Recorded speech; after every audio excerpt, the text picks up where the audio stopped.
Good morning friends, स्वागत है एक बार पुनः आपका हमारे YouTube channel MR coaching centre पे। आज हम उपस्थित हैं आपके साथ। जो हमारा डिस्कशन आपसे चल रहा है, जो कंपलसरी पेपर्स के बारे में हम डिस्कशन कर रहे हैं, जो जीके के 30 प्रश्नों के संदर्भ में हम डिस्कशन कर रहे हैं, उस श्रृंखला में आगे बढ़ते हैं। वह जो श्रृंखला जो 3 पेपर जो 3 फेज संपन्न हुए थे, उसके बाद जो चौथा फेज संपन्न हुआ था जिसमें 30 प्रश्न थे, 60 नंबर के थे। क्योंकि मैंने बताया था आपसे परीक्षा बहुत सारे विषयों की होती है, आयोग एक साथ पेपर कंडक्ट नहीं करा पाता है क्योंकि सेंटर सिर्फ इलाहाबाद में, प्रयागराज में ही रहता है। तो जो चौथे चरण की जो परीक्षा थी उसके पैटर्न क्या थे, उसको लेकर के यहाँ पर हम उपस्थित हैं। एक बात हम आपको बता देना चाहेंगे कि यहाँ पे जो आयोग ने जिस पैटर्न को फॉलो किया है उसको आप समझ जाए दोस्तों। यहाँ पे एक अद्भुत चीज़ हुई है जो इस 4th फेज में आपको नज़र आएगी। आप जब प्रश्नों का अवलोकन करोगे, अभी जो मैं बताते हुए, आप समझाते हुए, विश्लेषित करते हुए आगे बढ़ूँगा, तो आपको एक चीज़ ज़बरदस्त रूप से आपके दिमाग में आएगा कि ये सारे प्रश्न आप जान रहे हैं। आयोग की महिमा आयोग जाने, लेकिन यहाँ पर आप ज़रूर जानें कि यह प्रश्न पत्र जो चौथे फेज में आया था वह 3 फेज के जो परीक्षा संपन्न हुए थे एडवर्टाइजमेंट नंबर 46 के, उन सारे प्रश्नों की कॉपी की तरह नज़र आता है। मात्र 5 या 7 या 10 प्रश्न देख लीजिए, वही डिफ़र है। Otherwise you will find almost 20 questions are similar to same as before examination conducted of 3 phases. तो यहाँ पे आप देख लीजिए, उनका विश्लेषण करते हुए मैं 30 प्रश्नों पर आपको फोकस करते हुए आगे बढ़ रहा हूँ। एक बार मैं आपको बता दूं कि यह जो 4th फेज की जो परीक्षा थी, इसका जो पैटर्न था, जो 6 इकाइयाँ जो ऑलरेडी मैं आपको बता चुका हूँ कि जो 6 इकाई जो आपके सिलेबस के हैं, कैसे प्रश्न आए थे, किस तरह के विश्लेषण थे, किस किस सेक्शन से आए थे, एक बार पुनः बताने के बाद हम आगे बढ़ते हैं। तो देखिए, जो करंट अफेयर्स थे, समसामयिक मुद्दे से करीब 6 प्रश्न आए थे। शिक्षण एवं शोध अभिवृत्ति से 4 प्रश्न आए थे। सूचना एवं संचार प्रौद्योगिकी से 5 प्रश्न आए थे। मानव एवं पर्यावरण से पुनः बहुत कम प्रश्न आए थे, मात्र 1 प्रश्न आया था।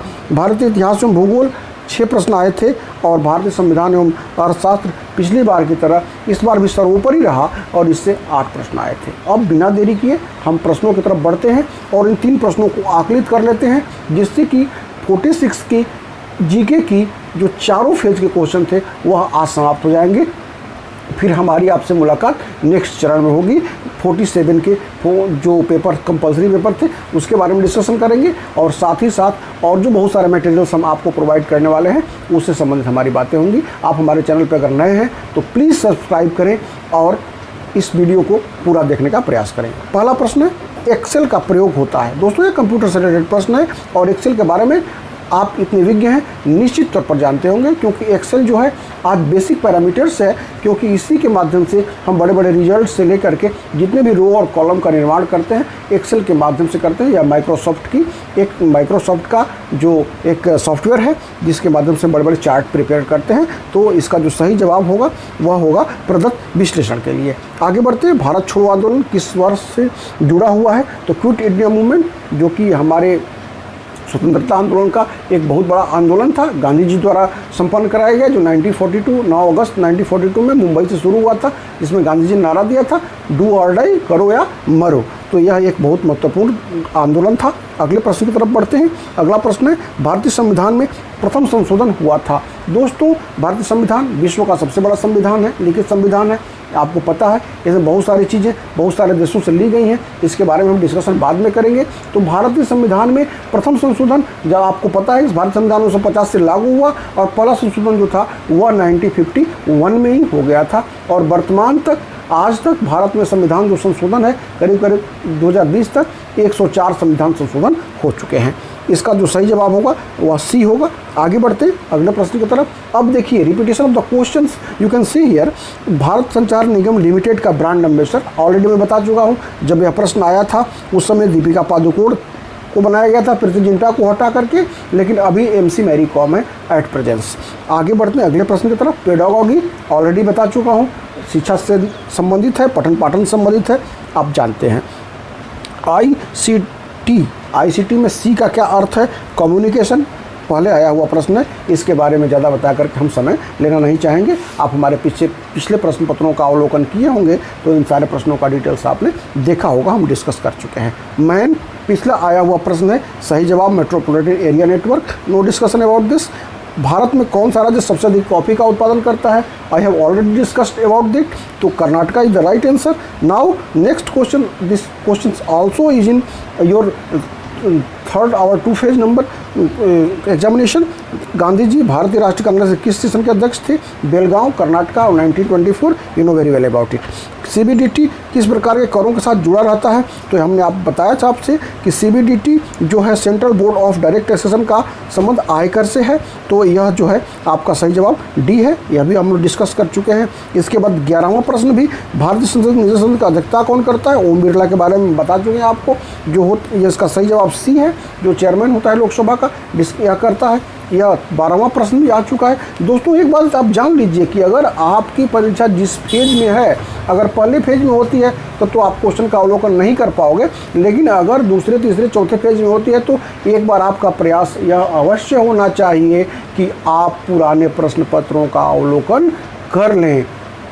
आप हमारे चैनल पर बने रहेंगे तो निश्चित तौर पर हम प्रोवाइड करेंगे, लेकिन अगर आपके पास कोई भी सोर्सेज से मिलता है, कोई प्रश्न पत्र पुराना मिलता है, आजकल तो सोशल मीडिया का ज़माना है, आपको प्रश्न मिल ही जाएगा, तो आप निश्चित तौर पर अवलोकन कर लें, क्योंकि प्रश्न की जो आने की परंपरा है, आयोग की जो महिमा अद्भुत है, ऐसा बहुत कम देखने में मिलता है। वैसे भी आप लोगों ने सुना होगा कई किसी गाइड से 70-70, 80-80 प्रश्न आ जा रहे हैं, तो आयोग की महिमा आयोग जाने, लेकिन आप अपनी प्रिपरेशन, आप अपनी तैयारी को धार देते रहिए। आगे बढ़ते हैं अगले प्रश्न की तरफ। यह भी प्रश्न आया हुआ है और यह स्पोर्ट्स से रिलेटेड प्रश्न है, इसके पैटर्न को समझना है। इसका उत्तर डी है, ऑलरेडी डिस्कस हम कर चुके हैं। आगे आया हुआ प्रश्न जो 14 है वो भी आया हुआ है दोस्तों, जिसमें हम इंटरवल स्केल की बात पिछले फेज के प्रश्न पत्रों में डिस्कस कर चुके हैं। इसका सही जवाब 14 का सी है।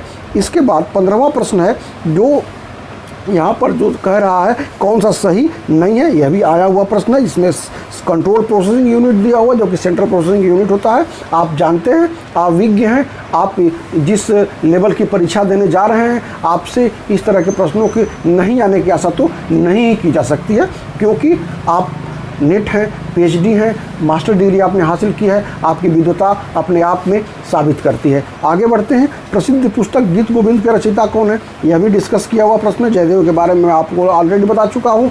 यहाँ पर प्रायद्वीपीय भारत का सबसे दक्षिणी बिंदु कन्याकुमारी, हमने बताया था आपसे, क्योंकि भारत पूरी तरह से जो है नॉर्दर्न हेमिस्फीयर और ईस्टर्न हेमिस्फीयर में है, तो नॉर्दर्न हेमिस्फीयर में है, भूमध्य रेखा के उत्तर में। इसका सही जवाब होगा, क्योंकि भूमध्य रेखा 0 डिग्री से शुरू होती है और उसके उत्तर की बात की जा रही है। भारत का स्टार्टिंग है 8 डिग्री 4 से होता है मिनट से, लैटिट्यूड नॉर्थ लैटिट्यूड से होता है, ऑलरेडी मैं आपको बता चुका हूँ। आगे बढ़ते हैं। यह भी प्रश्न आया हुआ है, 18 प्रश्न भी आया हुआ है। जब सरकार की वर्तमान आय, राजस्व घाटा, इसका सही जवाब है। आगे बढ़ते हैं अगले प्रश्न की तरफ। यहाँ पर भी यह प्रश्न आया हुआ है दोस्तों, मूलभूत अधिकारों का को संविधान में किस वर्ष समाविष्ट किया गया था? मैंने बताया था आपको 1976 42वां संविधान संशोधन, जिसको मिनी संविधान भी कहा जाता है।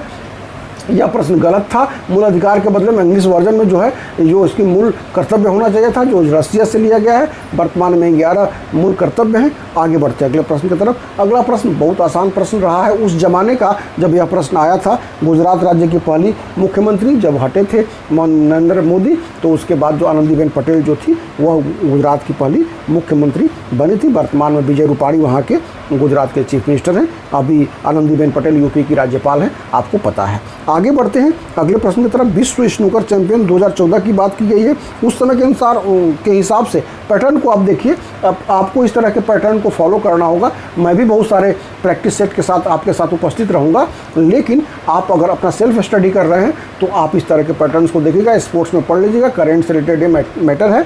तो उस समय जो था, उस समय तो मार्क सेल्डवाई जो थे वो विश्व स्नूकर चैंपियन थे। वर्तमान में जो है जड ट्रंप जो है इस समय चैंपियन है स्नूकर के।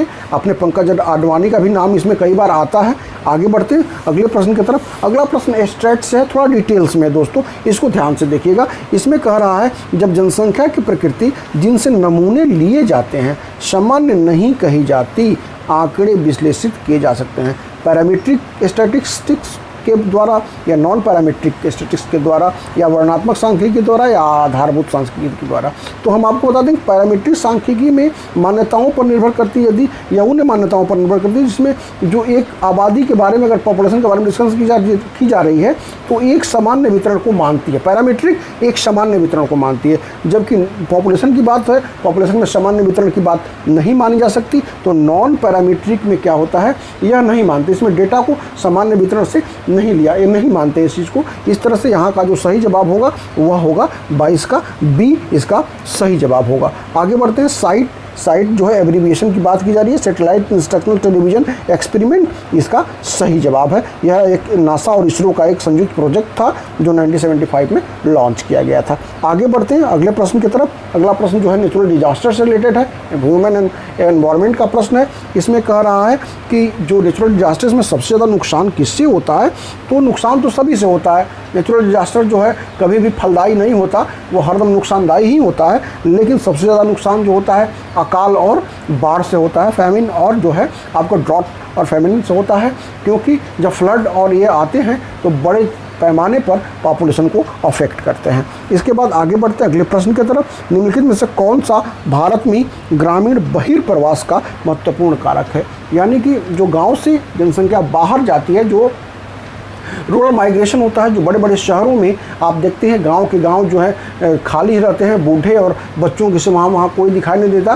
क्योंकि अनएम्प्लॉयमेंट की प्रॉब्लम होने की वजह से लोग बड़े बड़े शहरों दिल्ली, कलकत्ता, मुंबई, और अभी आप देख ही रहे हैं किस तरह की समस्या अभी आई थी जो अभी कोरोना का जो इफेक्ट चल रहा है। तो इसका जो सही जवाब है वह अनएम्प्लॉयमेंट यानी कि बेरोजगारी। अगले प्रश्न की तरफ बढ़ते हैं। अगला प्रश्न जो है वह आपका इंडियन कॉन्स्टिट्यूशन से है। इसमें यह कह रहा है कि इसमें कौन संवैधानिक संस्था नहीं है। इंडियन कॉन्स्टिट्यूशन की बात इस संदर्भ में आप कह सकते हैं कि किस किस संस्था का किस आर्टिकल के द्वारा स्थापना करी गई है। तो यहाँ निर्वाचन आयोग 324 बहुत ही इम्पोर्टेंट आर्टिकल है, जानना होगा आपको। वित्त आयोग जो वित्त आयोग भी अपने आप में एक बहुत इम्पोर्टेंट आर्टिकल है, 280 अनुच्छेद 280। इसके साथ संघ लोक सेवा आयोग 315 हमने डिस्कस किया था इसके संदर्भ में।